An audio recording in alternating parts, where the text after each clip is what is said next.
नमस्कार दोस्तों, इस रोमांचक नए वीडियो में आपका फिर से स्वागत है। दोस्तों, आज की कहानी एक चिंतित व्यापारी और रमन नामक एक बुद्धिमान व्यक्ति के बारे में है, जिसने अपनी बुद्धि से व्यापारी की बड़ी समस्या हल कर दी। आइए देखें कैसे। एक बार की बात है, रमन नाम का एक बुद्धिमान व्यक्ति जंगल से यात्रा कर रहा था। उसके पास आमों से भरा एक थैला था। वो बहुत मजे से आम खा रहा था और अपने समय का आनंद ले रहा था। तभी एक व्यापारी ने उसे रोका। व्यापारी बड़ी पगड़ी पहने हुए एक लंबा आदमी था और चिंतित दिख रहा था। क्या आपने कोई ऊंट देखा है जो रास्ता भटक गया हो? व्यापारी ने हाथ मलते हुए पूछा।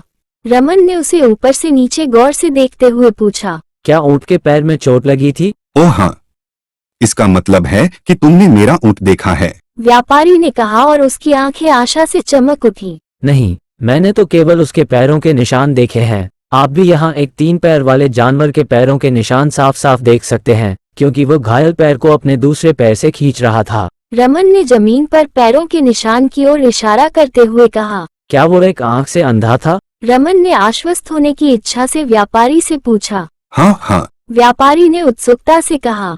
उसने उत्तेजना में अपना सिर इतनी जोर से हिलाया कि उसकी बड़ी पगड़ी उसके सिर से फिसल गई। क्या उसमें एक तरफ गेहूं और दूसरी तरफ चीनी लदी हुई थी? रमन ने अपने हाथों से तराजू की नकल करते हुए पूछा। हाँ, आप बिल्कुल सही कह रहे हैं। तो निश्चय ही आपने मेरा ऊंट देखा होगा। व्यापारी ने उत्साह से उछलते हुए कहा। रमन बहुत चिढ़ गया।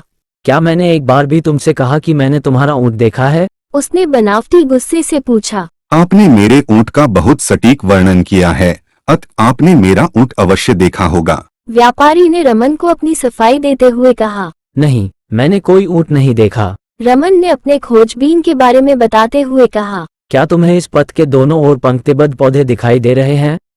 आप साफ देख सकते हैं, किसी जानवर ने बाईं ओर के पौधों की पत्तियां खा ली हैं, लेकिन दूसरी ओर के पौधे अछूते हैं।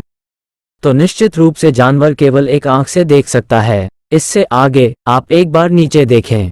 आप चींटियों को इस तरफ पंक्तिबद्ध देख सकते हैं, जिसका मतलब है कि जानवर के इस तरफ चीनी की थैली लदी हुई थी। थैले में एक छेद था, जिसके कारण चीनी बाहर गिर गई। आप दूसरी तरफ गेहूं के गिरे हुए दाने देख सकते हैं। इस तरफ के बैग में भी निश्चित रूप से छेद होंगे। रमन ने कहा और एक आम को हवा में उछाला और वापस पकड़ लिया। व्यापारी ने चिड़चिड़े होकर कहा। आपने मुझे जो दिखाया वह सब मैं देख सकता हूँ, लेकिन मैं अभी भी अपना ऊंट नहीं देख पा रहा हूँ। इस रास्ते पर चलो और जल्द ही तुम अपने ऊंट को पकड़ लोगे। आखिरकार उसका एक पैर घायल हो गया है और आप बिल्कुल ठीक लग रहे हैं। रमन ने अपनी बुद्धिमत्ता दिखाते हुए कहा। व्यापारी ने उसकी बात मान ली और ऊंट द्वारा छोड़े गए रास्ते पर चल पड़ा। शीघ्र ही उसने उस बेचारे ऊंट को लंगड़ाकर चलते हुए देखा। रानी, रानी! व्यापारी खुशी से चिल्लाया। वो अपने ऊंट की ओर दौड़ा और उसे गले लगा लिया। उधर रमन भी मजे से आम खाता हुआ धुन गुनगुनाता हुआ जा रहा था।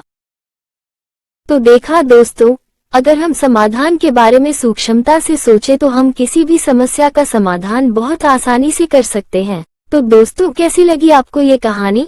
अगर आपको ये कहानी पसंद आई तो कृपया हमें कमेंट करके बताएं और लाइक, शेयर और सब्सक्राइब करें। धन्यवाद। अगले सप्ताह फिर मिलेंगे एक नई रोमांचक कहानी के साथ।